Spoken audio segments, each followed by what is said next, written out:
Sonra mən harasa gedəndə dağa, gülə baxanda gəlirdim onu ifadə edirdim gözəl sözlərlə yazırdım, amma bir yazıçıya çevrilməmişdim. Tam yazar olaraq ilk kitabımı çıxandan sonra artıq özümü yazar kimi hiss elədim. Bu ilk övladım dünyaya gələndən sonra oldu. Marketoloq ixtisasınızın yazarlığa nə kimi müsbət təsiri oldu? Əslində mən indi də ixtisasım üzrə davam edirəm. Təlimçi ekspertəm iqtisadiyyat üzrə və fəlsəfə doktoru müdafiəsi mərhələsindəyəm hal-hazırda. Tələbələrlə işləyirəm, gənclərlə işləyirəm. Siz də bu haqqda bilirsiniz yəqin ki. Amma yazarlıq fəaliyyətimə təsiri odur ki, bir marketoloq psixologiyanı yaxşı bilməlidir, insanları yaxşı tanımalıdır, onların nə istədiyini bilməlidir.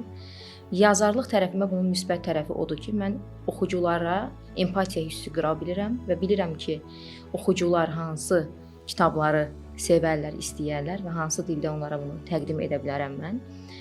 Bu tərəfdən kömək edir. Sonradan artıq öz nəşriyyatımı açmışam, Ting nəşriyyatı bilirsiniz və Ting nəşriyyatının rəhbəri olaraq da təbii ki, bu bir biznes kimi buna baxsaq əgər, orada da bazarın düzgün öyrənilməsində, daha unikal məhsulların bazara çıxarılmasında, onların müştəriyə gedib çatmasında, həm business to business satışında, həm business to consumer müştəriyə olan satışında mən rahat bazarlama deyirik də biz buna, onu edə bilirəm.